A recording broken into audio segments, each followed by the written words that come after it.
I was standing in the cereal aisle when my phone buzzed. Just a normal Tuesday.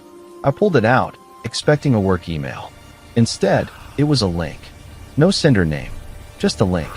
I clicked it, and on that tiny screen, I watched my 16-year-old daughter, Violet, die.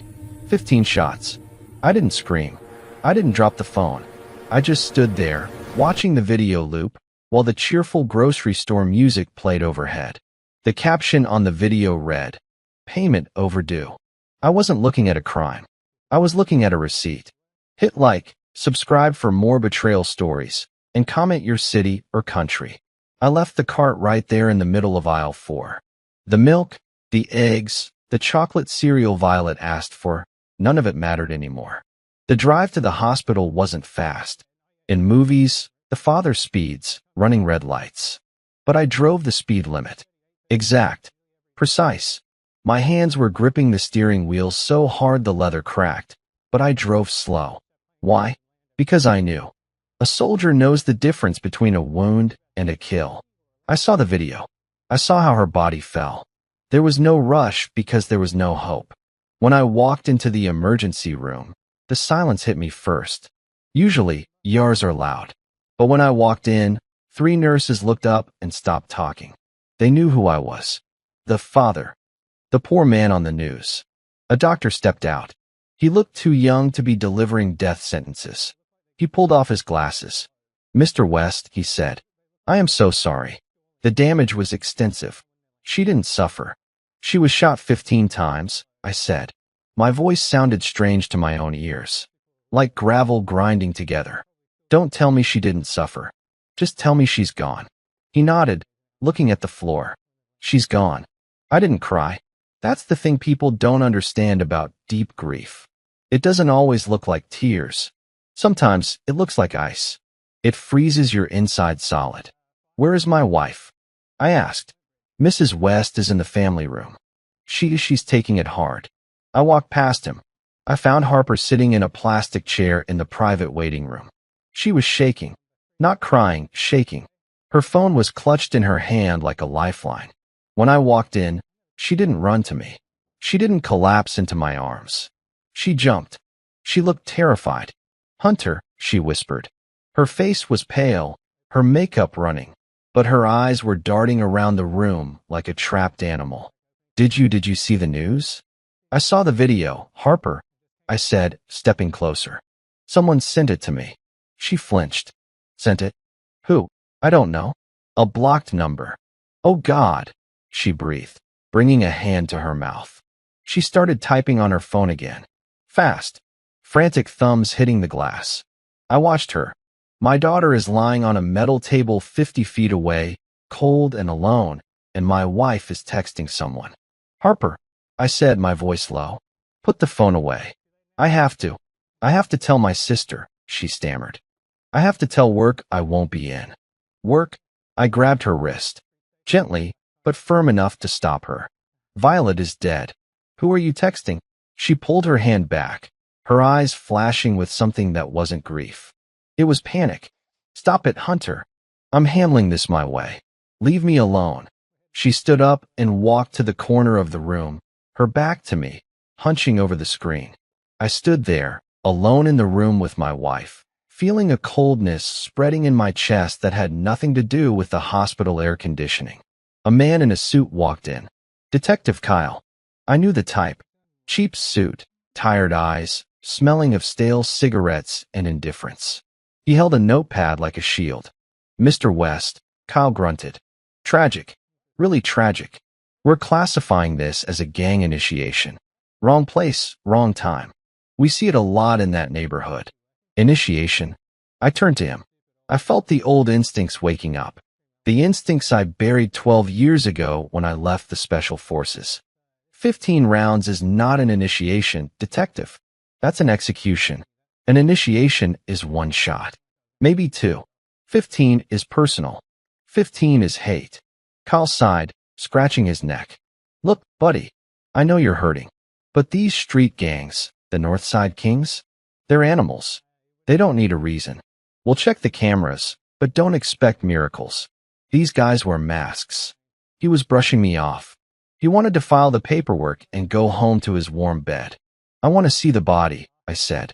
Mr. West, I really don't recommend. I want to see my daughter. They let me back. They pulled back the sheet. I won't describe what I saw. A father shouldn't have to have those images in his head. But I looked. I forced myself to look at every mark. I memorized the violence. I needed to see exactly what they did to her, so I would know exactly what to do to them. I leaned down and kissed her forehead. It was cold. So cold. I'm sorry I wasn't there, I whispered to her. But I'm here now. I walked out of the room.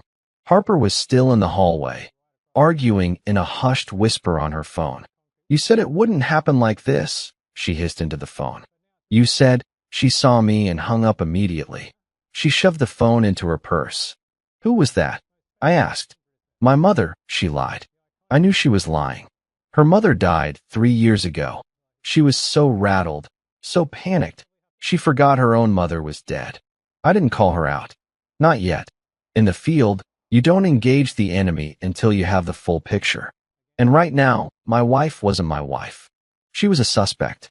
Let's go home, Harper, I said. The ride home was silent. When we pulled into the driveway, the house looked the same.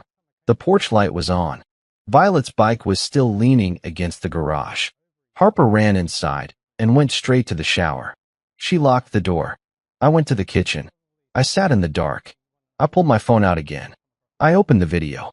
I needed to hear it again. I needed to be sure.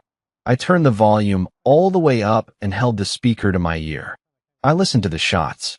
Bang, bang, bang.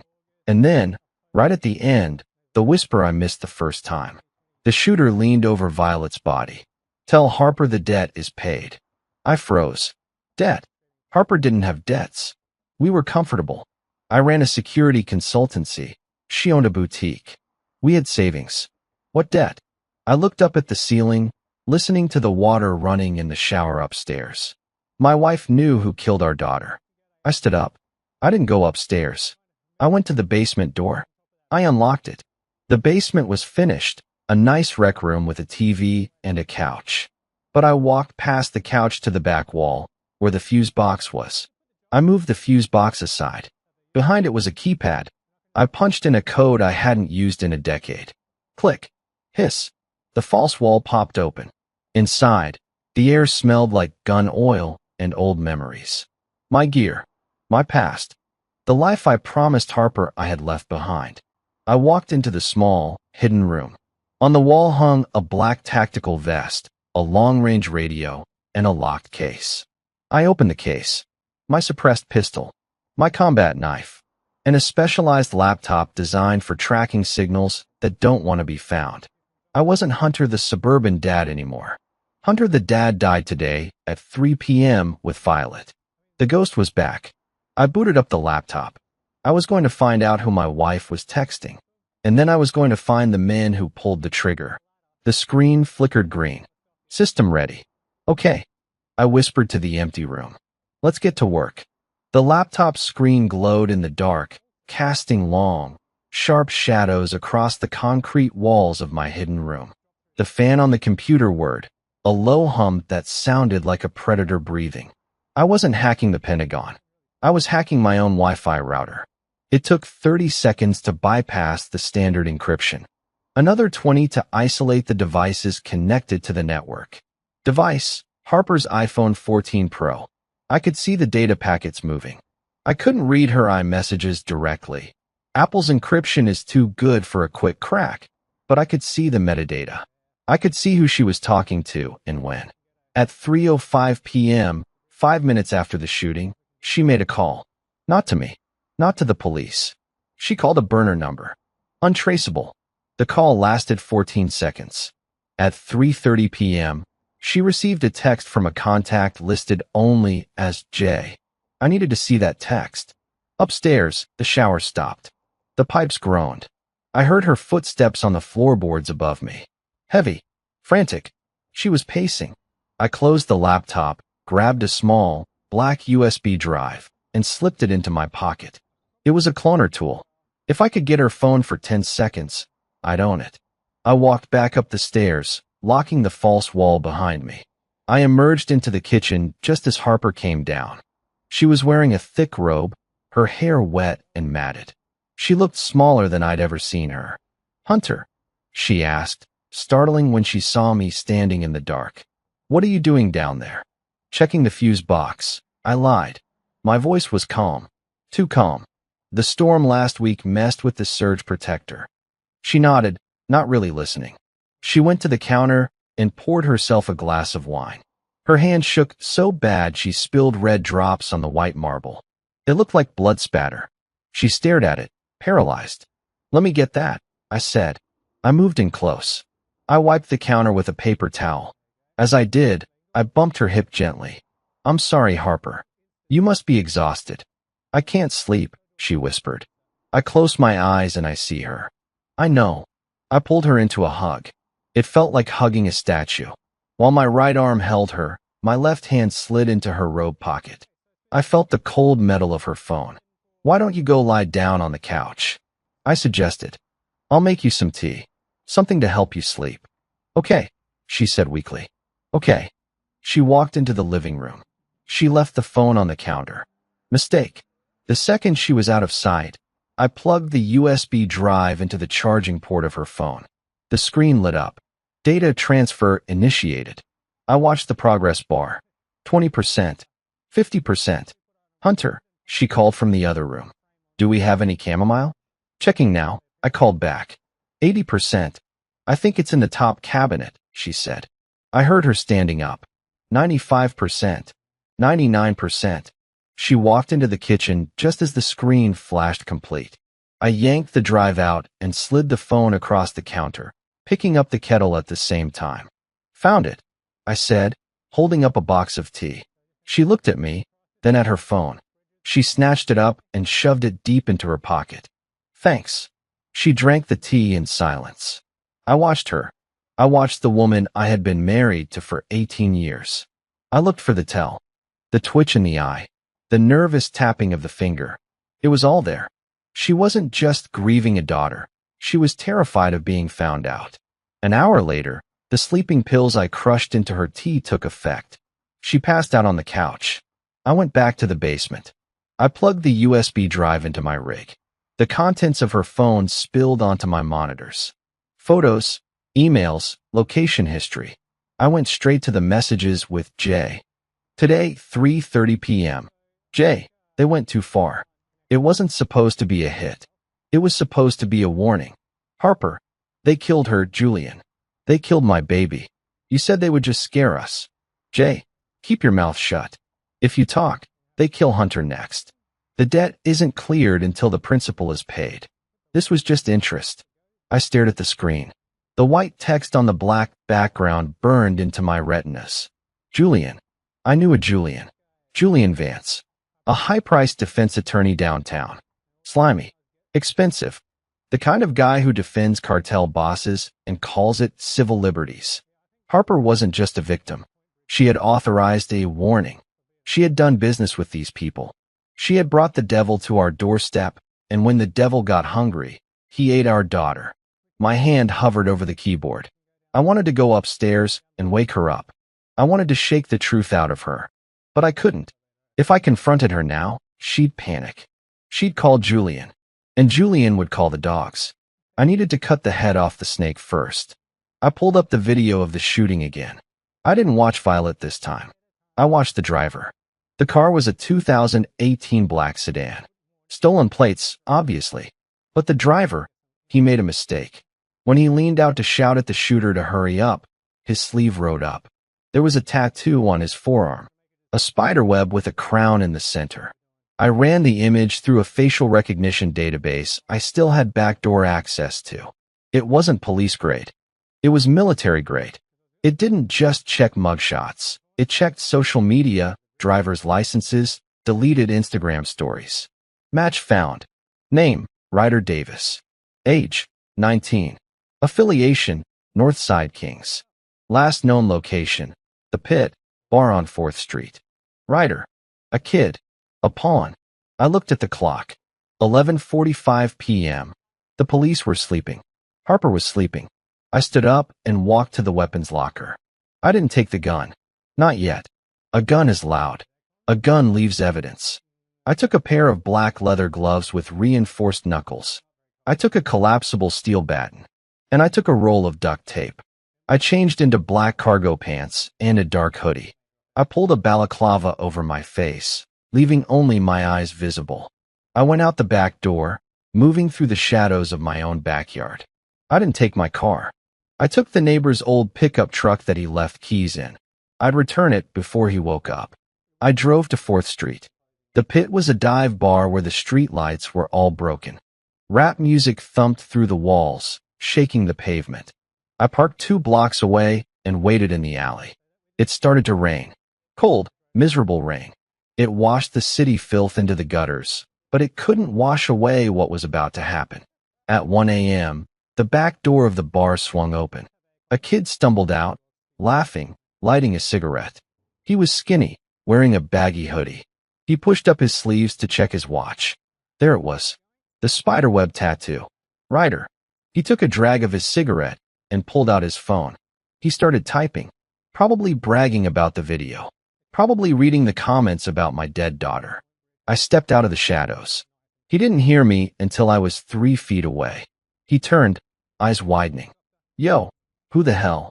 I didn't let him finish. I kicked his knee hard. The bone snapped with a wet crunch. He screamed, but I was already on him. I slammed his head against the brick wall. Not hard enough to kill, just hard enough to scramble his thoughts. He slumped, dazed. I dragged him deeper into the alley, behind a dumpster. I taped his mouth shut before he could scream again. I zip-tied his hands to a pipe. I squatted in front of him. The rain dripped off my hood. I pulled down my mask so he could see my face. His eyes went wide. He recognized me. He had seen my face on the news all day. You killed my little girl, I whispered. He started shaking, making muffled noises behind the tape. Tears mixed with the rain on his face. Not if you want to live, I said. He nodded frantically. I ripped the tape off his mouth. It wasn't me, he blubbered. I just drove the car. It was T-Bone who shot her. Please, man, I'm just a driver. Who paid you? I asked. I don't know. The order came from the top. From King Victor. Victor. The name landed like a grenade. Victor wasn't just a gang leader. Victor was a myth in this city. He ran the drugs, the girls, and the guns.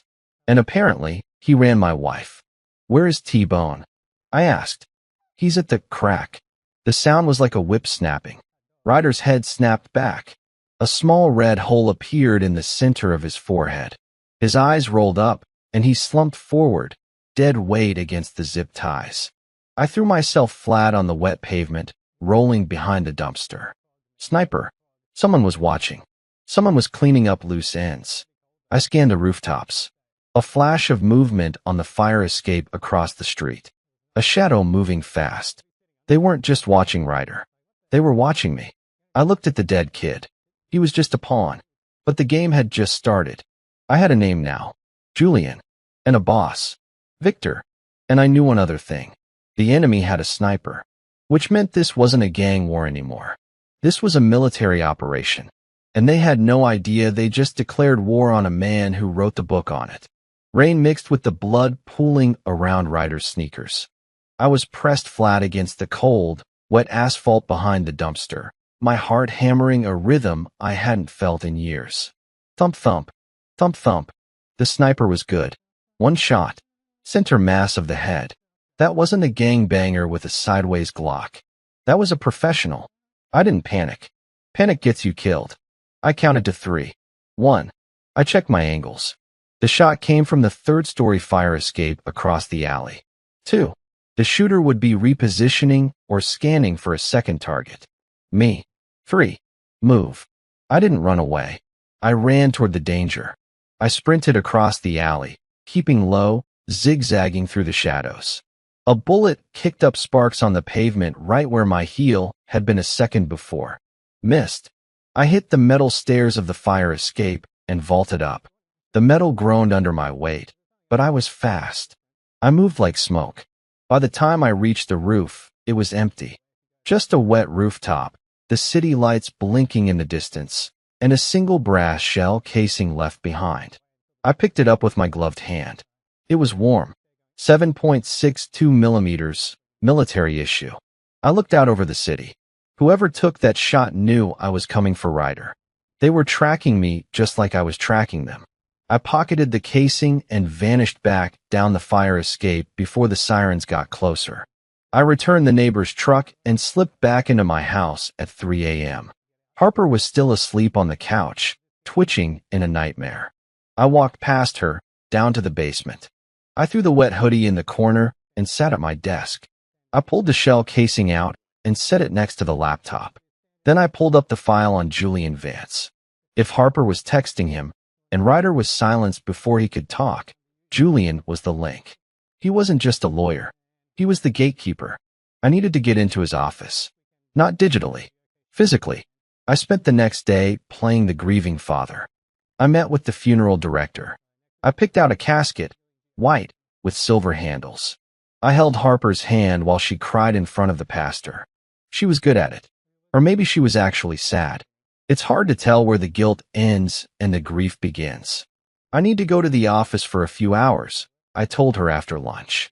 Wrap up some client files so I can take the next few weeks off. Okay, she said, blowing her nose. Don't be long. I drove downtown. Julian's office was in a glass high-rise. Top floor. High security. Cameras in the lobby, key cards for the elevators. I didn't go in the front door. I parked in the delivery bay around the back. I put on a pair of blue coveralls and grabbed a clipboard. I waited until a catering van pulled up.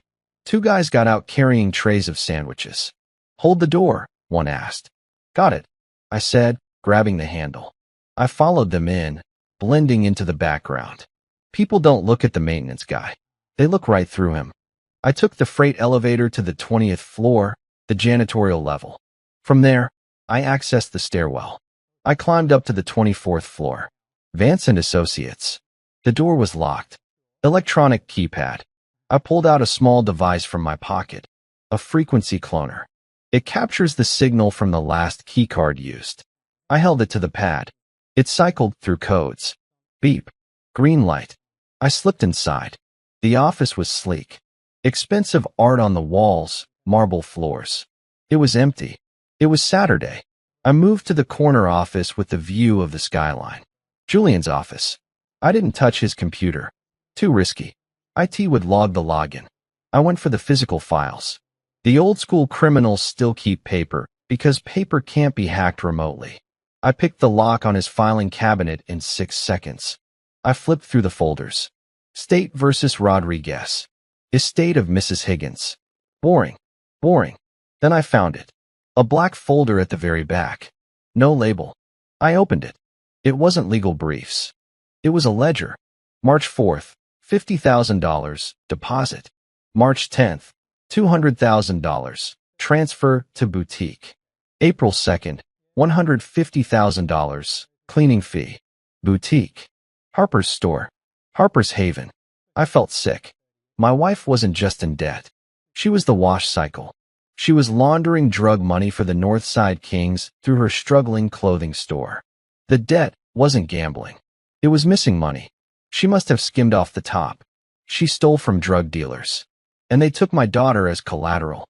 I took photos of every page with a burner phone. Then I saw something else in the folder. A photo. It was a picture of me. Taken 3 days ago. I was walking Violet to the bus stop.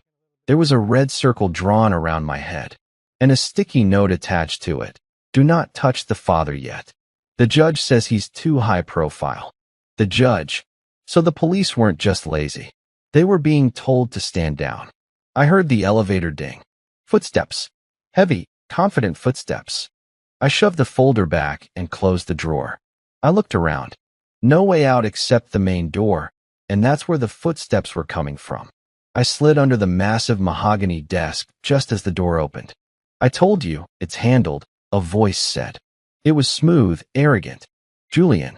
Handled, a deeper voice replied. Ryder is dead. The father was in the alley. My sniper saw him. I froze. The deep voice.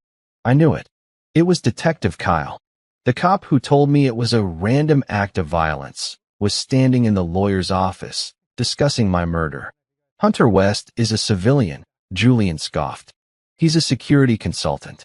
He installs alarm systems. He moved like a spec ops operator, Julian, Kyle said. He dodged a bullet. Literally. We need to put him down before he figures out the wife's involvement. No, Julian said. Victor was clear. If we kill the dad now, the media storm never ends. Let him grieve. Let him rot. He doesn't know anything. Kyle paced the room. I could see his cheap shoes stopping inches from my face. He knows something, Kyle muttered. I saw his eyes at the hospital. That man isn't grieving. He's hunting. Relax, Julian said. I have a meeting with the judge tonight. We'll get a warrant for West's house. Anonymous tip about illegal firearms. We'll lock him up for possession, discredit him, and the problem goes away. Fine, Kyle grunted. But if he comes near me, I'm putting him in the ground. They walked out. The door clicked shut. I lay there for a full minute, controlling my breathing. So that was the play. They were going to raid my house. They were going to frame me. I crawled out from under the desk. I didn't leave immediately. I walked over to Julian's desk and took a single pen. A gold Mont Blanc pen. I left it on the center of his blotter, but I snapped it in half. A message. I was here. I slipped out of the office and backed down the fire escape. I had the proof. I knew the players. Julian the lawyer, Kyle the cop, and the mysterious judge. But first, I had to deal with the person who started it all. I drove home. The sun was setting, painting the sky the color of a bruise. I walked into the house. Harper was in the kitchen, chopping vegetables. She looked up, trying to smile. Hey, she said. Dinner's almost ready. I didn't smile back. I walked over to the table and placed the burner phone down. On the screen was the photo of the ledger. The page that said, transfer to boutique. Harper froze. The knife clattered to the floor. Hunter, she whispered. What is that? I pulled out my pistol. I didn't point it at her. I set it on the table between us. Sit down, Harper, I said. We need to talk about the money. The silence in the kitchen was heavier than the pistol sitting on the oak table. Harper stared at the gun, then at the phone, then at me. Her face crumpled. The mask of the grieving mother fell away, leaving behind the terrified face of a criminal caught red-handed. Hunter, please, she sobbed, her hands trembling as she reached out, not knowing whether to touch me or pull away. You don't understand. I understand numbers, Harper, I said, my voice dangerously steady. I understand that you moved $200,000 of drug money through your store. I understand that when you steal from the devil, he takes his pound of flesh. I didn't steal it, she screamed, the desperation finally breaking her voice. She collapsed into a chair, burying her face in her hands. I didn't steal it, Hunter. I was forced. They made me. Who? Julian. He came to me a year ago. He said he knew about the loans I took out to save the store. The predatory ones. He said he could make the debt go away if I just processed a few consulting fees through the business accounts. She looked up, eyes red and swollen. I thought it was just tax evasion, Hunter. I swear. I didn't know it was them. Not until later. And when you found out, I asked, did you go to the police? Did you come to me? I couldn't, she wailed. Julian showed me photos of Violet walking to school. He said if I stopped, they'd hurt her. So I kept doing it. I washed their money. But then, last month, the shipment was seized. They lost $1 million. They blamed me. They said I must have tipped off the feds. She was sobbing harder now, her whole body shaking. They demanded I pay them back the $1 million. I didn't have it. I told them I needed time. Julian said, he said they would send a reminder. A reminder, I repeated. The word tasted like bile. 15 shots was a reminder? I didn't know, she screamed. They said they'd just scare us. Maybe break windows or slash tires. I never thought. I looked at her. I looked at the woman I had shared a bed with for nearly 2 decades. I saw the fear, yes, but I also saw the weakness. She had traded our daughter's safety for her own comfort. She had kept secrets when she should have screamed for help. You're going to fix this, I said. How? She wept. They own the police, Hunter. Detective Kyle is on their payroll. Julian is their lawyer. There's nobody to call. I'm not calling anyone, I said. I picked up the pistol and tucked it into my waistband. You're going to set a meeting. What? Call Julian. I ordered. Tell him you have the money. Tell him you sold the house, liquidated the assets, whatever. Tell him you want to meet tonight to clear the debt. He won't believe me, she stammered. He's greedy, Harper. And he thinks I'm just a dumb husband who installs alarm systems. He'll believe you because he wants the money. Where? She asked, her voice trembling. The old shipyard. Warehouse 4. Tell him to bring the release papers. She picked up her phone with shaking fingers. I watched her dial. I listened as she lied, her voice cracking perfectly. She was fighting for her life now. When she hung up, she looked at me. He's coming. Midnight. He said he's bringing insurance. Good, I said. Hunter, she whispered. What are you going to do? I'm going to pay the debt. I locked Harper in the basement. For her safety, and because I didn't trust her not to run. I gave her water and a blanket, but I took her phone. Then I went to the garage. I didn't take the truck this time. I took my own car, a black SUV. But before I left, I spent an hour underneath it, welding a steel plate I had in the shop to the driver's side door panel. Poor man's armor. I drove to the shipyard. It was a graveyard of rusted metal and forgotten industry. Cranes loomed overhead like skeletal dinosaurs. The rain had stopped, leaving a heavy fog that clung to the ground. Warehouse 4 was a hollow shell. I parked the SUV in the shadows, facing the entrance. I didn't go inside. I climbed one of the cranes, positioning myself 50 feet in the air. I had a vantage point of the entire yard. At 11:55 p.m., headlights cut through the fog. 2 cars, a sleek Mercedes and a black van. They pulled up to the warehouse. The doors opened. Julian stepped out of the Mercedes. He was wearing a trench coat, looking annoyed. He checked his watch. From the van, 4 men poured out. They were armed. Assault rifles. Tactical vests. This wasn't a meeting, it was a cleanup crew. And leading them was Detective Kyle. I watched through the scope of my thermal binoculars. Kyle was barking orders, pointing to the corners of the warehouse. Setting up an ambush. Check the perimeter, Kyle said. His voice carried in the still night air. When the wife shows up, we grab her. If the husband is with her, drop him. What about the money? Julian asked. We get the money, then we dump the bodies in the harbor. Victor wants this loose and tied up tonight. I smiled. A cold, mirthless smile. They thought they were the hunters. I put away the binoculars and picked up a remote detonator. I hadn't just modified my car. I had arrived 2 hours early. Gentlemen, I whispered. Class is in session. I pressed the button. Boom. A directional charge I'd planted on a stack of shipping containers detonated. It wasn't meant to kill, it was meant to herd them. The explosion rocked the ground, sending a cascade of rusted metal raining down on the far side of the yard. Contact right. Kyle screamed, spinning around, raising his rifle. The goons opened fire at the shadows, wasting ammo on nothing. While they were distracted, I rappelled down the crane cable, landing silently on the roof of the warehouse. I slipped through a skylight, dropping onto a catwalk 20 feet above them. They were clustered together now, panicked, looking outward. I pulled a flashbang grenade from my belt. I pulled the pin and dropped it. Clink, clink, clink. It bounced right into the center of their circle. Grenade, one of them shouted. Flashbang. The white light was blinding, the sound deafening.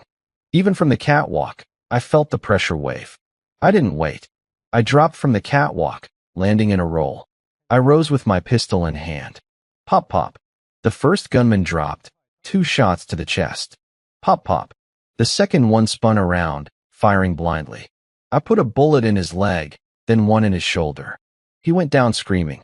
Kyle was stumbling, rubbing his eyes, trying to bring his rifle up. I kicked the rifle out of his hands.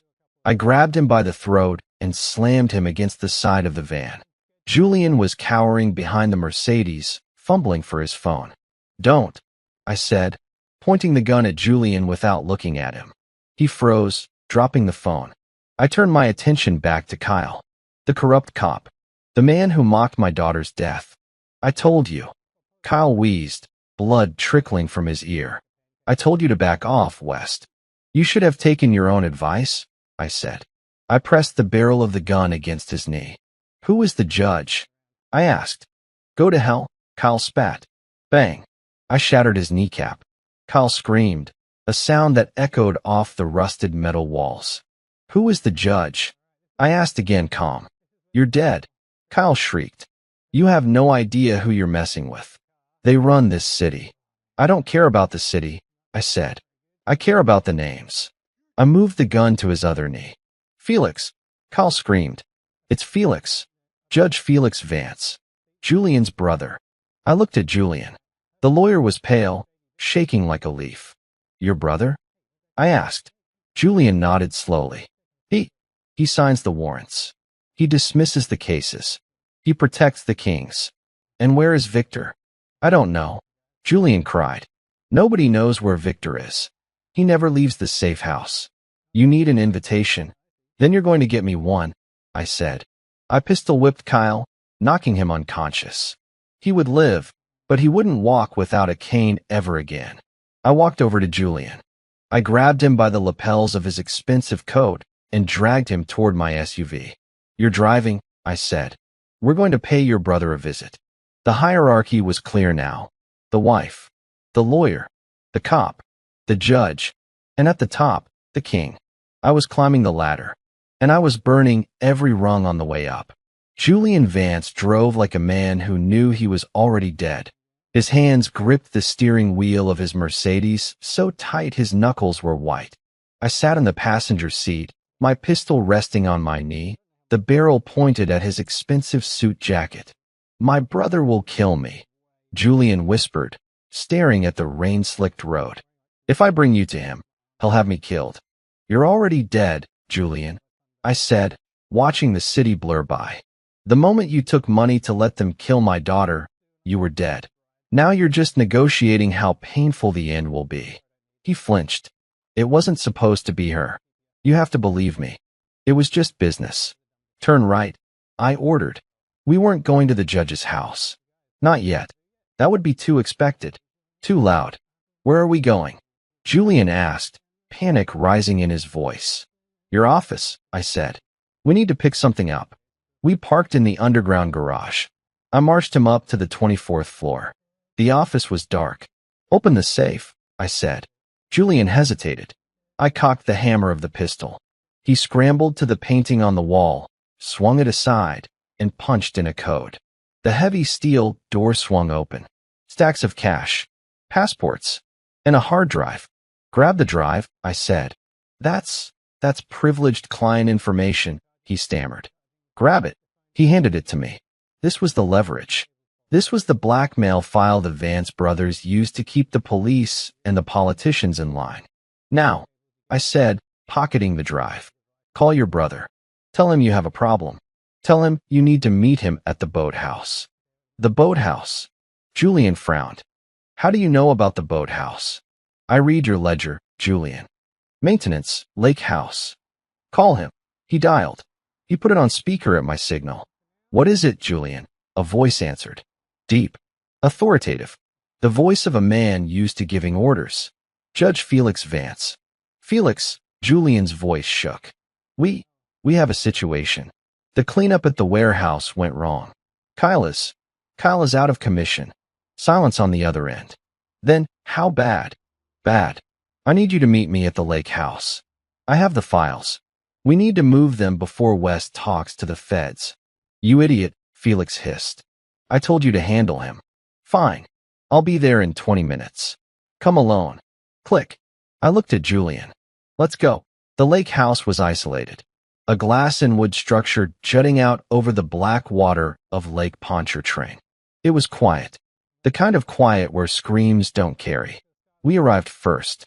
I tied Julian to a chair in the center of the living room. I gagged him with duct tape. Then I turned off all the lights. I waited in the shadows of the kitchen.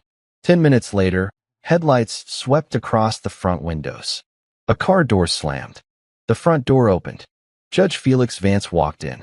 He was older than Julian, heavier, but he moved with confidence.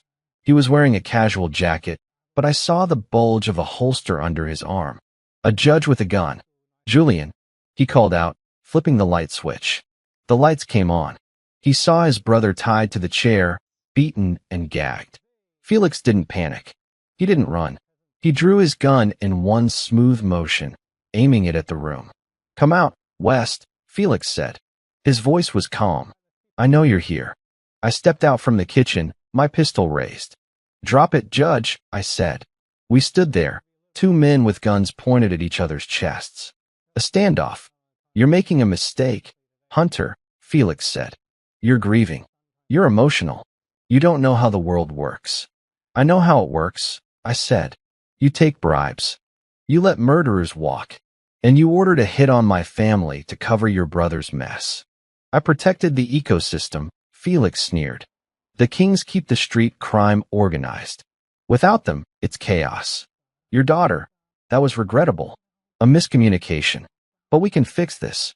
I can make you rich, Hunter. I can give you a new life." "I don't want a new life," I said. "I want the old one back." "But you took it." "So what? You kill me." Felix laughed, a cold, dry sound. "I'm a federal judge. You kill me, and the entire weight of the U.S. government comes down on you. You'll be hunted until the day you die." "I'm already hunted," I said. I fired. Not at his chest. At his hand. The bullet tore through his wrist. He screamed, dropping the gun. He clutched his bleeding hand, falling to his knees. I walked over and kicked the gun away. "I'm not going to kill you, Felix," I said, standing over him. "That's too easy.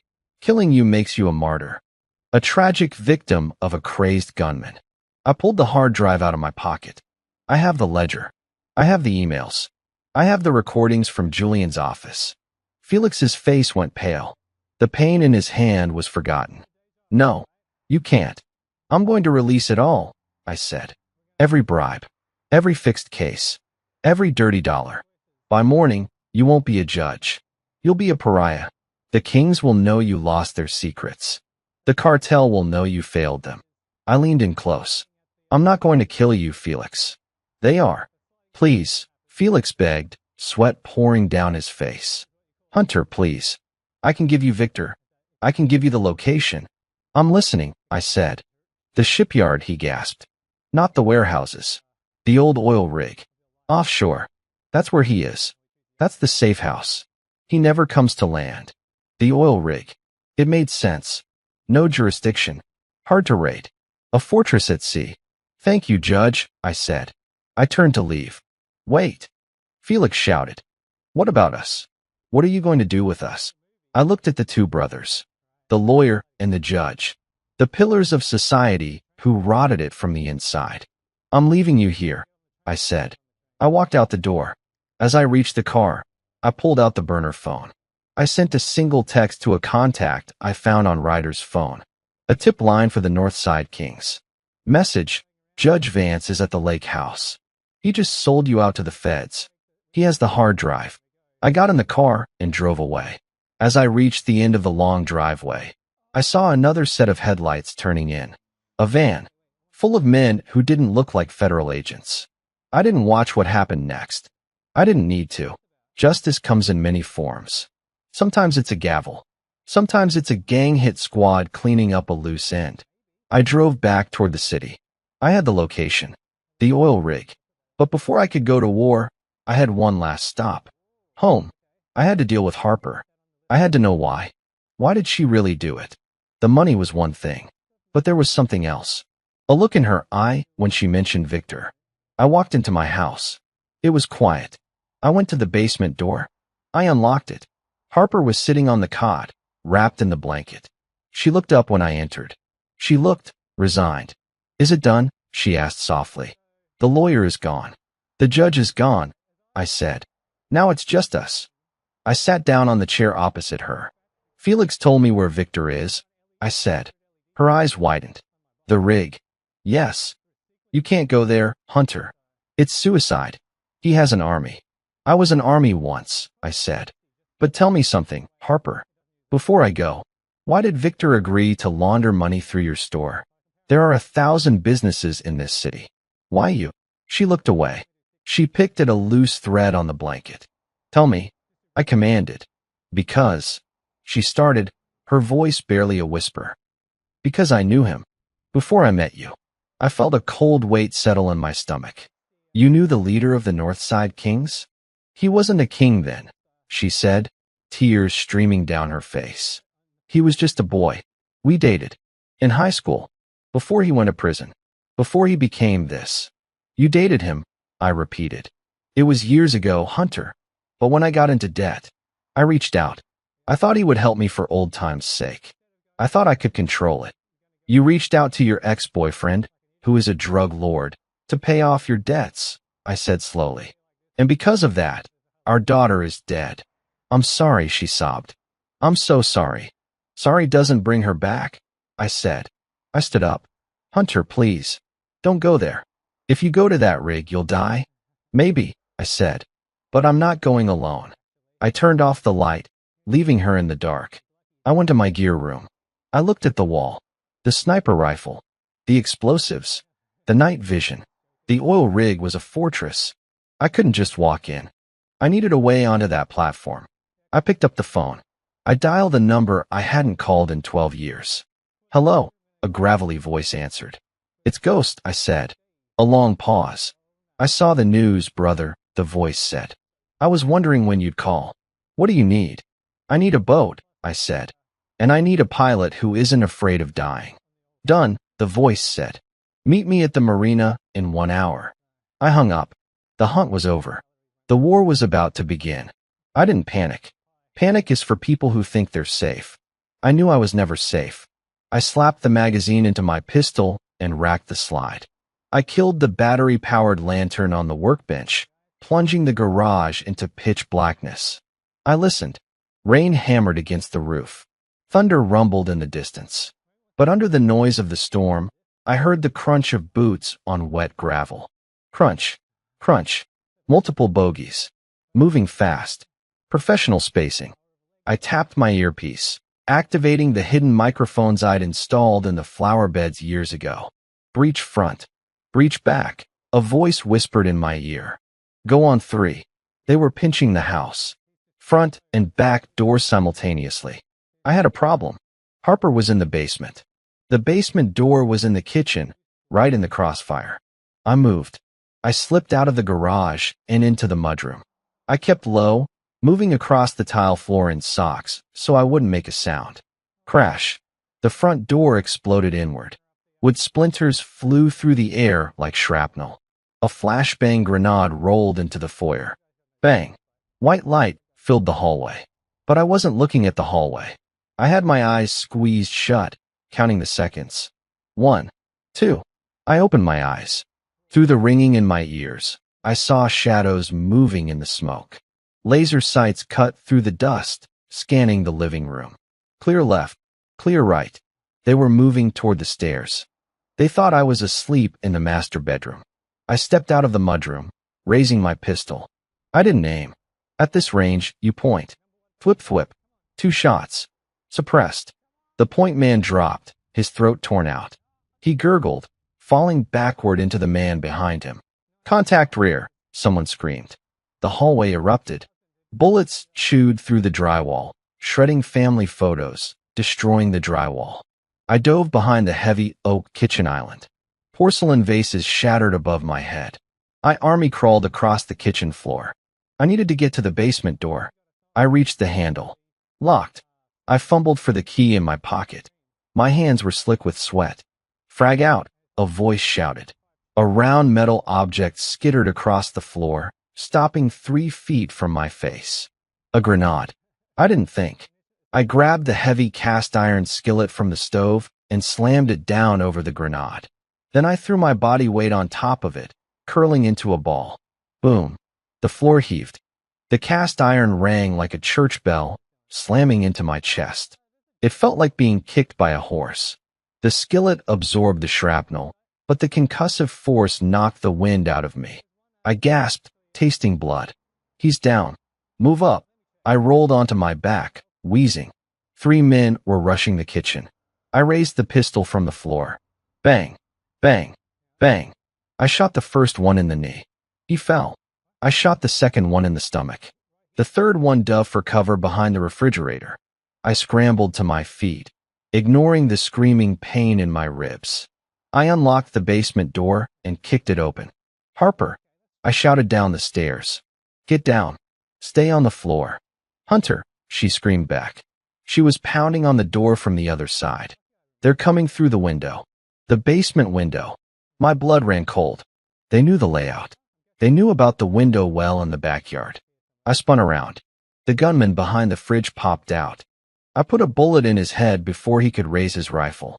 I practically threw myself down the basement stairs. It was chaos. The small basement window had been smashed in. Two men were squeezing through, dropping onto the carpet of the rec room. Harper was backing away, holding a lamp like a weapon, screaming, "Get away from her." I warred. I fired 3 rounds. One man dropped. The other took a hit to the shoulder but kept coming, raising a submachine gun.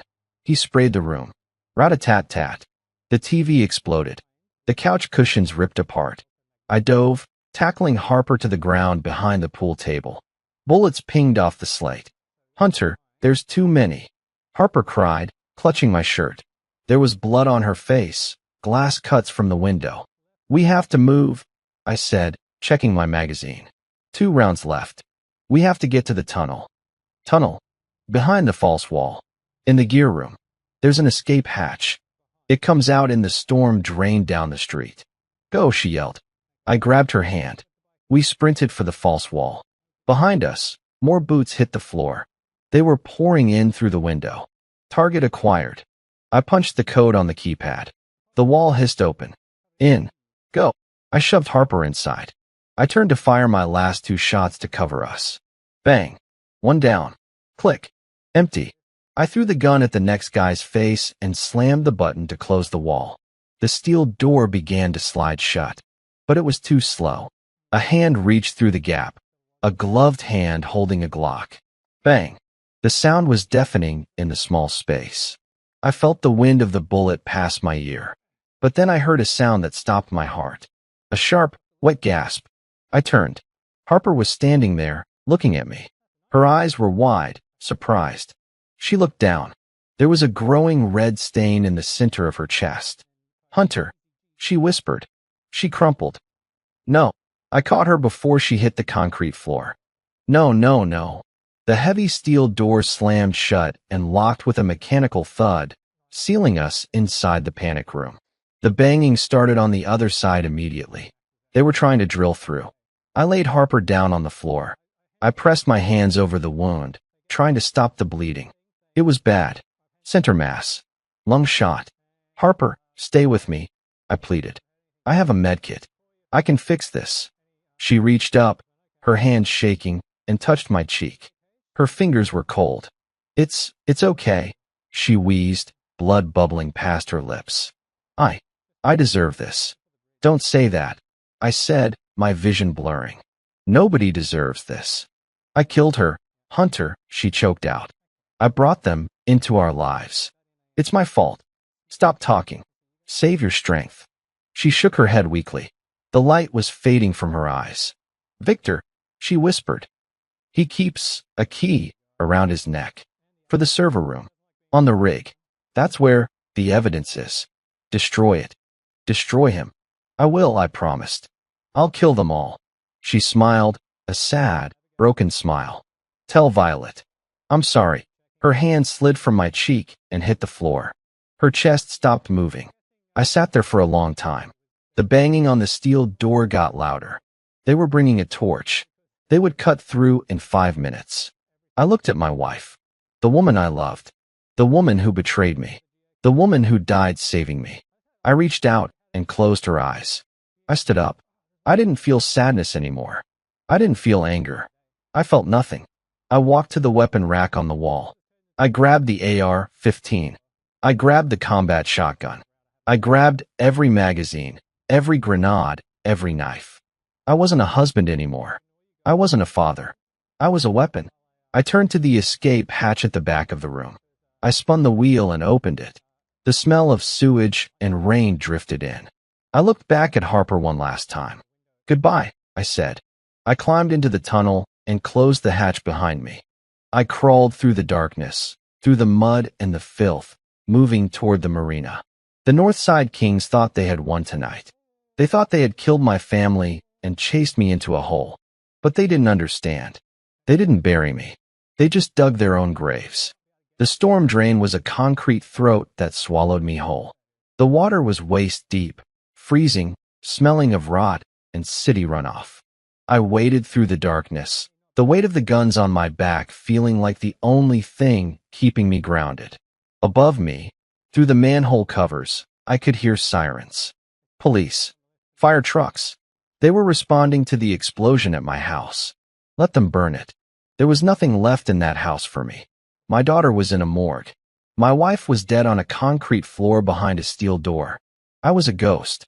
And ghosts don't have homes. I walked for 2 miles underground. I navigated by memory and the compass on my watch. I emerged at the outflow pipe near the marina, shivering, covered in muck, but alive. I found the boat slip my contact had promised. A nondescript fishing trawler named the Rusty Bucket. A man was waiting on the deck, smoking a cigar. He was huge, a mountain of muscle and scars. Bear. My old squad gunner. He didn't say a word when he saw me. He just threw down a rope ladder. I climbed up. Bear looked at my eyes, then at the blood on my shirt that wasn't mine. She didn't make it, Bear rumbled. It wasn't a question. I shook my head. I'm sorry, brother. We move, I said. Do you have the gear? Below deck. Scuba rebreathers. C4. Thermal optics. And I got the satellite schematics for the rig. We went below. The cabin was warm. Bear poured me a cup of black coffee. I drank it in one gulp. He spread a map on the table. The rig is 20 miles offshore, Bear explained, pointing a thick finger at a dot in the ocean. It's officially decommissioned. Shell Company bought it 5 years ago. It's listed as a research station. Researching how to move cocaine into the port, I muttered. Exactly. They have radar. They have patrol boats. And they have thermal cameras on the platform. How do we get close? We don't go over the water, Bear said, grinning. We go under. I have a mini-sub. It can get us to within a mile. Then we swim. Rebreathers. No bubbles. Good. Hunter, Bear said, his voice serious. This isn't an op. This is a suicide run. There's 50 men on that rig. Maybe more. We're 2 guys. I don't care if there's 500, I said, loading a fresh magazine into the AR-15. I'm going to kill every single one of them. Are you in or out? Bear crushed his cigar into the ashtray. He racked the slide on his shotgun. I never liked retirement anyway. We launched 2 hours later. The mini-sub was cramped, silent, moving through the black water like a shark. We surfaced a mile out. The oil rig loomed in the distance, a massive skeleton of steel illuminated by floodlights. It looked like a city floating on the ocean. We put on the rebreathers. We slipped into the freezing water. The swim was grueling. The current fought us every inch of the way. But I didn't feel the cold. I felt the heat of the fire burning in my chest. We reached the massive support legs of the rig. Barnacles scraped my wetsuit. We climbed the maintenance ladder, moving slow, timing our movements with the sweep of the searchlights. 50 feet up. 100 feet. We reached the grate at the bottom of the platform. I pulled out a fiber optic camera and snaked it through the mesh. 2 guards on patrol. Smoking. Lazy. I looked at Bear. I held up 2 fingers. Then I made a cutting motion across my throat. He nodded. We waited for them to pass. Then, soundlessly, we cut the lock on the grate and pulled ourselves up. We were on the rig. The wind howled up here, masking our footsteps. We moved through the maze of pipes and machinery. Server room is in the central tower, I whispered into the comms. Victor will be in the penthouse suite on the top level. I'll rig the fuel tanks, Bear said. Create a diversion. Go. We split up. I moved toward the tower. I was a shadow. I was the wind. A guard turned a corner, spotting me. He opened his mouth to shout. Whip. My knife buried itself in his throat before he could make a sound. I caught his body as he fell and dragged him into the shadows. I took his keycard. I reached the tower entrance. I swiped the card. The light turned green. I slipped inside. The interior was luxurious. Marble floors, Persian rugs. It didn't look like an oil rig. It looked like a hotel. I moved up the stairs. Third floor. Fourth floor. I reached the server room. 2 guards outside the door. Heavy armor. P90s. I didn't have time for stealth. I switched my AR-15 to semi-auto. Pop pop. Pop pop. For shots. 2 double taps to the head. They dropped instantly. I kicked the door open. Inside, rows of servers hummed. And sitting at a desk, frantically trying to erase hard drives, was a tech guy in a hoodie. He spun around, eyes wide. "Don't shoot," he screamed, putting his hands up. "Where is Victor?" I asked, aiming at his face. "Top floor. Penthouse. He's waiting for a chopper. He's trying to leave." "Is the helicopter inbound?" "5 minutes. Please, man, I'm just IT. I looked at the servers. "Erase nothing. If these drives stop spinning, you stop breathing." He nodded, terrified. I left him and ran for the stairs. Top floor. I kicked open the doors to the roof. The wind whipped my hair. The sound of rotor blades filled the air. A helicopter was approaching from the south, its spotlight sweeping the deck. And there, standing by the helipad, was a group of men. In the center was a man in a white suit. Victor. He saw me. He screamed something I couldn't hear over the wind. His men raised their rifles. I dove behind a ventilation unit, just as the bullets sparked off the metal. "There!" I yelled into the comms. "Blow it!" Kaboom! A massive explosion rocked the rig from below.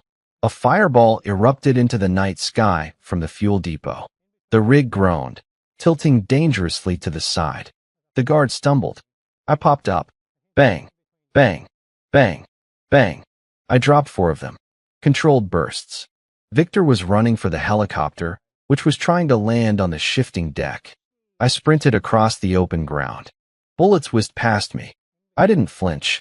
I tackled Victor just as he reached the chopper door. We rolled across the steel deck, punching, clawing. He was strong, but he was fighting for survival. I was fighting for revenge. I slammed his head into the deck. Once. Twice. I pulled him up by his collar. His white suit was stained with grease and blood. "The helicopter isn't taking you anywhere," I growled. I dragged him to the edge of the helipad. The ocean churned 200 feet below. "Hunter West," Victor spat, blood on his teeth. "You think killing me brings them back?" "No," I said, "but it balances the ledger." I put the gun to his forehead. "Wait," he screamed. "Wait. You don't know the truth. You don't know about Violet." I paused. "What about Violet?" "She wasn't yours." Victor yelled over the roar of the fire. "She wasn't your daughter, Hunter. Look at the dates. Look at the DNA." I froze. "She was mine." Victor laughed, a manic, desperate sound. "Harper was pregnant when she left me. She passed her off as yours. I killed my own daughter. I didn't know. I swear I didn't know until the video came out." The world stopped. The fire, the noise, the wind, it all faded. Violet. His daughter? No, that was a lie. A desperate lie from a dying man. But then I remembered Harper's face. The guilt. The secret she carried for 16 years. "I'm sorry, Hunter. I deserve this." I looked at Victor, the man who ordered the hit. The biological father who murdered his own child. He was crying. Actual tears mixed with the blood. "I killed my baby girl," he sobbed. "Just kill me. Do it." I lowered the gun. He looked confused. "Do it." "No," I said. "Death is too easy for you." I shot him in both kneecaps. Then I shot him in both elbows. He screamed, writhing on the deck. He couldn't walk. He couldn't crawl. "You live with it," I said. "You live with knowing you killed her. You live in a cell for the rest of your life, staring at that wall, thinking about what you did." I turned away. Bear came running up the stairs, covered in soot. "Chopper is leaving. We need to jump." "Let's go," I said. We ran to the edge of the rig. Below us, the rescue boats were circling. I looked back one last time. Victor was lying on the burning deck, screaming at the sky. I dove into the black water. I broke the surface, gasping for air. The salt water tasted like gasoline. Above me, The rig was a torch against the night sky. The heat was intense, even from down here. I could hear sirens wailing, Coast Guard boats closing in. Hunter. I spun around in the water. Bear bobbed up 10 yards away, spitting out water. We gotta move, he yelled.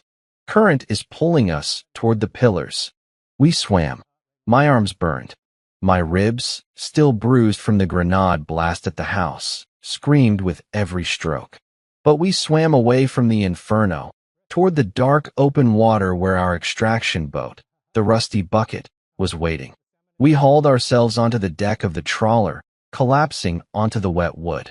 I lay on my back, staring up at the smoke choking the stars. We got him, Bear panted, ripping off his diving mask. Rig is gone. Victor is crippled. The feds will scoop him up in 10 minutes. Yeah, I whispered. We got him. But I didn't feel victory. I felt a hollow pit in my stomach. She wasn't yours. Victor's words echoed in my head louder than the explosions. She was mine. I sat up, shivering. You okay, boss?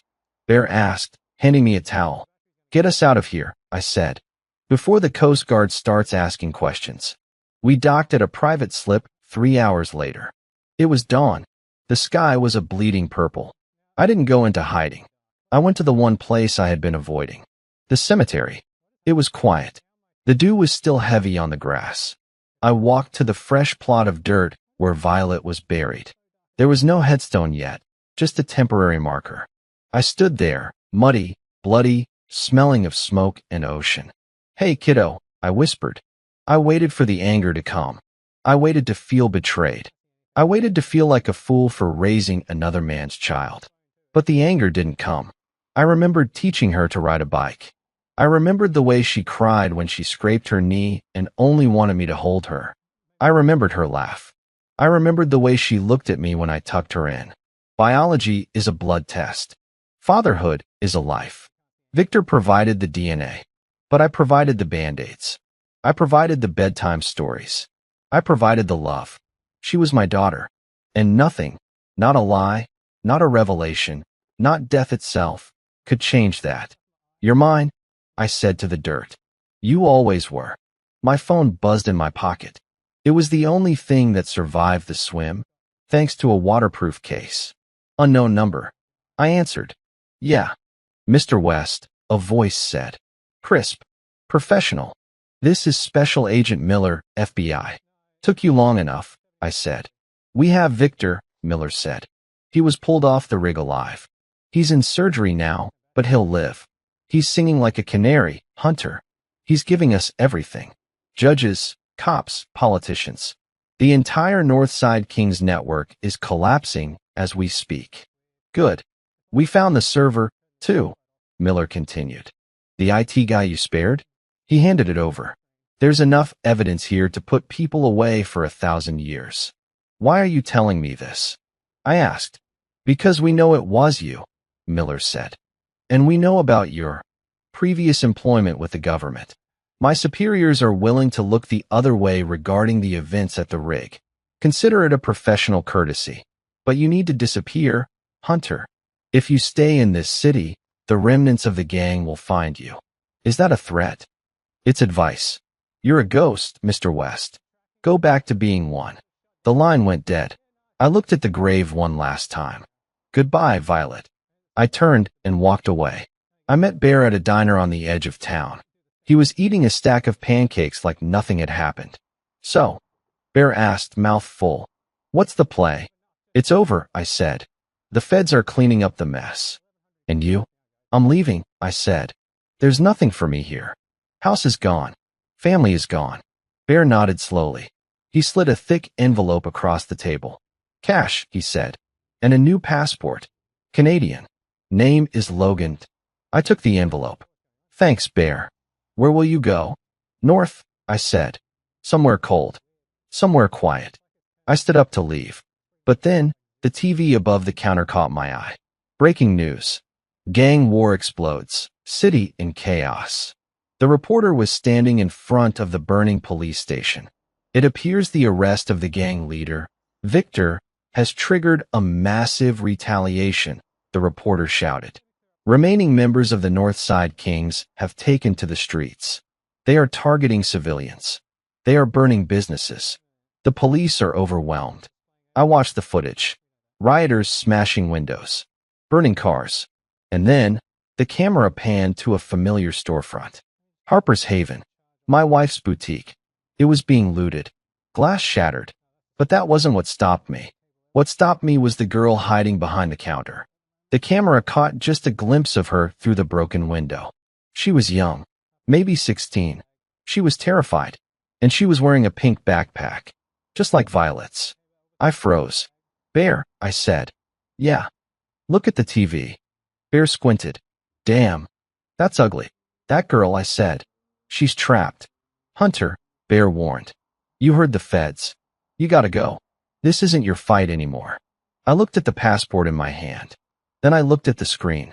I looked at the girl who was about to die because the city was burning in the wake of my revenge. I thought about what I told Violet's grave. Fatherhood is a life. Maybe redemption is a life, too. I couldn't bring Violet back. I couldn't save Harper. But I could save her. I tossed the passport back onto the table. Keep it, I said. Bear sighed, putting down his fork. A slow smile spread across his face. I knew you were going to say that. Do we have any ammo left? I asked. Trunk of the car, Bear said. Enough for a small war. Let's go, I said. One last ride. Bear drove the stolen sedan like a tank, jumping curbs and blasting through red lights. The city looked like a war zone. Smoke choked the streets. Sirens wailed from every direction, a dissonant symphony of panic. Police scanners are going crazy, Bear shouted over the roar of the engine. They've lost control of the Fourth Ward. The Kings are hitting everything. Stores, homes, people. Get to the boutique, I ordered, checking my weapons. I had the AR-15, but only 2 mags left. My pistol had 1 full clip. Bear had his shotgun. We weren't an army. We were a prayer. We skidded around the corner onto Main Street. Harper's Haven was a wreck. The front window was shattered. Smoke was pouring out of the bakery next door. And out front, a group of 5 gang members were trying to kick down the reinforced security door of the shop. They were laughing, smashing things with baseball bats. One had a Molotov cocktail. Inside, through the broken glass, I saw movement. The girl. She was backed into the corner, clutching her phone. Ram it, I said. Bear didn't hesitate. He floored it. The sedan slammed into the group of thugs at 40 miles an hour. Crunch. Bodies flew. The car smashed into a parked van, metal screaming. I kicked my door open before the car even stopped moving. Clear left. I yelled. I raised the rifle. A thug was trying to crawl away, reaching for a dropped pistol. Bang. 1 shot. He stopped moving. Another one, the guy with the Molotov, was stumbling to his feet, dazed. He raised the bottle to throw it at the shop. Bang. The bottle shattered in his hand. The alcohol ignited. He became a screaming pillar of fire. Bear was out of the car, pumping the shotgun. Boom clack. Boom clack. He cleared the right side with brutal efficiency. Secure. Bear yelled. I ran to the shop entrance. The security gate was dented but holding. Open up. I shouted. Police. The girl inside looked at me.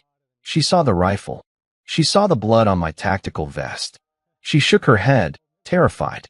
I'm not going to hurt you, I yelled, pulling off my mask so she could see my face. I'm a dad. Open the door. She hesitated, then scrambled to the lock. The gate rolled up. I grabbed her arm and pulled her out. What's your name? Chloe, she sobbed. I was just buying a scarf. Then everything exploded. Okay, Chloe. We're getting you out. Where are your parents? My dad is coming. He said to wait here. Screech. A black SUV drifted around the corner, tires smoking. More gang members. And this time, they had automatic weapons. Contact front. Bear roared, racking the shotgun. Bullets chewed up the pavement around us. Glass showered down from the storefront. Get inside. I shoved Chloe back into the store and flipped a heavy display table over for cover. Stay down. I took a knee behind the sedan. Bear suppressed them. Bear leaned over the hood of our car, and unleashed hell. Boom, boom, boom. The 12-gauge buckshot tore through the windshield of the SUV. I switched to semi-auto. I aimed for the driver. Pop, pop. The SUV swerved, crashing into a fire hydrant. Water geysered into the air. But the doors opened. 6 men poured out. AK-47s. We were pinned. I'm low on ammo. Bear shouted. Make it count. I fired. Dropped one. Bullets slammed into the car door next to my head. Ping, ping, ping. I ducked. There's too many. Bear yelled. Suddenly, a new sound cut through the gunfire. A roaring engine. Not a car. A truck. A massive, lifted pickup truck plowed through the smoke from the other end of the street. It didn't stop. It smashed into the gang's SUV, flipping it onto its side. The driver's door opened. A man stepped out. He was wearing a flannel shirt and holding a hunting rifle. Then another car pulled up. And another. Civilians. Shop owners. Fathers. They were armed. Get off our street, the man in the flannel shirt screamed, firing his rifle. The gang members froze. They were used to victims. They were used to people running away. They weren't used to a neighborhood standing up. More shots rang out from the rooftops. People were throwing bricks, flower pots, anything they had. The gang broke. They dropped their weapons and ran. I stood up slowly. The man in the flannel shirt walked over. He looked at me, then at the dead gang members. You the guy? He asked. The one from the news? The ghost. I'm just a guy, I said. He nodded. Well, just a guy. Thanks for holding the line. A station wagon pulled up screeching. A man jumped out, running toward the shop. Chloe, Dad. The girl ran out from behind the table and collided with her father. He fell to his knees, hugging her, sobbing. I watched them. I felt a lump in my throat. I couldn't save Violet, but I saved Chloe. Bear walked up to me, reloading his shotgun. Looks like the city is waking up, he said. Yeah, I said. They don't need us anymore. I looked at the father and daughter one last time. Let's go, Bear. We got back into the battered sedan. As we drove away, I saw police cars finally moving in to secure the block. The tide had turned. The fear was gone. But my war wasn't over. Not completely. There was one loose end. One name that wasn't in the police report. One person who knew the truth about Violet and Harper before anyone else. The doctor. The doctor at the hospital who told me Violet didn't suffer. The doctor who signed the death certificate. Victor's confession on the rig. He said something else. Something I pushed down because I didn't want to believe it. We have people everywhere, Hunter. Even in the morgue. Why did the doctor try to stop me from seeing the body? Why was he so insistent she was gone before I even identified her? Bear, I said. Yeah. Turn around. What? What? We're going to the hospital. You're hurt, man. You need a doctor? No. I said, checking my empty magazine and sliding in my very last clip. I need to ask one a question. St. Jude's Hospital was in lockdown. Police cruisers blocked the main entrance, lights flashing. The riots had filled the ER with gunshot victims and tear gas injuries. We can't go in the front, Bear said, watching the chaos from the alley. The loading dock, I said. It connects to the morgue. We slipped past the dumpster, moving through the shadows. I picked the lock on the service door. We were inside. The air was cold. It smelled of formaldehyde and lemon cleaner. The basement level was quiet, insulated from the madness upstairs. We moved down the hallway. Pathology. Cold storage. I found the office of Dr. Eris, the man who told me my daughter felt no pain. The door was unlocked. I stepped inside. The office was empty, but the computer was on. A screensaver bounced around the monitor. I sat down. I cracked the password in 30 seconds. It was his daughter's birthday. People are predictable. I opened the patient files. I searched for Violet West. File not found. My heart skipped a beat. I tried again. West, Violet. File not found.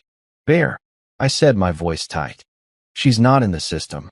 Maybe they sealed the record because of the investigation? Bear suggested. No. Even sealed records show up as restricted. It's like she was never admitted. I stood up. I walked to the filing cabinet. Physical records. I flipped through the W section. Nothing. Then I saw something on the desk. A shredder. It was full. I looked at the trash can. Empty. Someone had scrubbed her. Let's go to the morgue, I said. We walked down the hall to the heavy stainless steel doors. I pushed them open. The room was freezing. Rows of metal drawers lined the walls. I grabbed the logbook on the attendance podium. I scanned the entries for 3 days ago. John Doe. Jane Doe. Gunshot victim male. Violet wasn't there. Where is she? I whispered. A noise came from the back room, the embalming suite. A clatter of metal on metal. I drew my pistol. Bear racked his shotgun. We moved toward the frosted glass door. I kicked it open. Dr. Eris was there. He was packing a suitcase. Stacks of cash were sitting on the autopsy table. He looked up, freezing when he saw the gun. Mr. West, he squeaked. His face went gray. Where is she? I asked, stepping closer. Where is my daughter's body? I released it, he stammered. To the funeral home. Just like the paperwork said. There is no paperwork. I roared, slamming my hand on the table. I checked the system. You deleted her. What? Please, he begged, backing up until he hit the wall. They made me do it. Victor. He said if I didn't make the record disappear, he'd kill my wife. Victor is in custody, I said. You don't have to be afraid of him anymore. You have to be afraid of me. I pressed the gun to his chest. Why did you delete the record? To hide the autopsy? To hide that the bullet angles didn't match the video? No, Dr. Eris cried, tears streaming down his face. To hide that there was no autopsy. I froze. What? There was no autopsy, Mr. West. Because she wasn't dead. The room spun. The air left my lungs. Say that again, I whispered. She was alive. Dr. Eris sobbed. She was shot 15 times, yes. But she was wearing a backpack. Books. A laptop. They absorbed most of the rounds. The others, they hit extremities. She was in shock. She had lost blood. But she had a pulse. You told me she was dead, I said. My voice was a low tremor. You looked me in the eye and told me she was gone. Victor's men were here, he screamed. They were in the room. They told me to declare her dead. They said if I saved her, they would finish the job right there on the table. They said they wanted to take her. Take her. I grabbed him by the lapels and slammed him against the tiles. Take her where? I don't know. They took her out the back door in a laundry van. They put a Jane Doe in her casket. You buried a stranger, Mr. West. I let him go. I staggered back. Violet was alive. She was alive. My knees hit the floor. I laughed. A broken, hysterical sound. I had mourned her. I had buried her. I had killed for her. And she was alive. Bear, I gasped. Did you hear that? I heard it, Bear said. He looked furious. He looked ready to tear the doctor apart with his bare hands. Where would they take her? I asked the doctor. Think. If Victor wanted her, he would have taken her to the rig. But she wasn't on the rig. Wait, Dr. Eris said, rubbing his neck. The van, it didn't have the Northside Kings logo. It had a crest. A medical crest. What crest? Sanctum, he said. It's a private psychiatric facility upstate. High security. Off the books. Sanctum. I knew it. It was a holding tank for the wealthy and the corrupt to stash their problem relatives. Victor didn't kill her. He realized she was his daughter. He couldn't kill her. So he stole her. He faked her death to punish Harper, to punish me. And then he locked her away where no one would ever look. She was a prisoner. I stood up. The exhaustion vanished. The pain in my ribs vanished. Bear, I said. How much gas is in the car? Half a tank. It's enough. I looked at Dr. Eris. You're going to call the police. You're going to turn yourself in. You're going to tell them everything. I will, he wept. If I find out you ran, I said, I'll find you. I turned to Bear. One more ride? Bear asked, grinning. No, I said. This isn't a ride. It's a rescue. We walked out of the morgue. The sun was coming up outside. The city was still smoking, but the light was breaking through. My daughter was out there. Scared. Alone. Hurt. But she was breathing. And God help anyone standing between me and her. Sanctum sat on a hill surrounded by dense pine forest. It looked like a castle, stone walls, iron gates, and armed guards patrolling the perimeter. It was a prison disguised as a hospital. We didn't have a plan. We didn't have time for a plan. Bear drove the sedan through the forest, off-road, crashing through saplings and mud until we reached the north wall. Engine is dead, Bear said, patting the dashboard. Steam hissed from the hood. It served its purpose, I said. I climbed out. I checked my weapons. 1 magazine for the AR-15, 5 rounds for the pistol. Bear had 3 shells left for the shotgun. We go loud, I said. We draw them to the breach. You hold the line. I go for the girl. Go get her, boss, Bear said, racking his shotgun. I placed the last block of C4 on the stone wall. 3, 2, 1, boom. The wall disintegrated. Dust and stone filled the air. The alarms began to scream immediately. I sprinted through the smoke. Guards were running toward us across the manicured lawn. Private security. Mercenaries. Contact. Bear roared, firing. I didn't stop to fight. I ran. I ran past the fountains, past the statues. Bullets kicked up the dirt around my feet. I hit the main doors of the facility, shattering the glass with the butt of my rifle. Inside, nurses and orderlies were scrambling. Where is she? I screamed, grabbing a man in scrubs. Violet West. The new admission. West Wing, he shrieked, pointing. Room 402. High security. I threw him aside and ran. I reached the heavy steel door of the West Wing. Locked. I shot the electronic lock. It sparked and died, but the door stayed shut. Open it. I yelled at the keypad. I didn't have explosives left. I slammed my shoulder against it. Nothing. Then, I heard a voice from inside. Faint. Weak. Daddy. It stopped me cold. Violet. I pressed my face against the cold steel. Violet, baby, I'm here. Move away from the door. I backed up. I aimed the rifle at the hinges. Bang. Bang. Bang. I kicked the door. It groaned. I kicked it again. And again. With every kick, I poured every ounce of rage, every ounce of grief into the metal. The door gave way. I stumbled into the room. It was a padded cell. No windows. Just a mattress on the floor. And sitting there, curled in a ball, wearing a white hospital gown, bandaged from head to toe, was Violet. She looked up. Her eyes were sunken.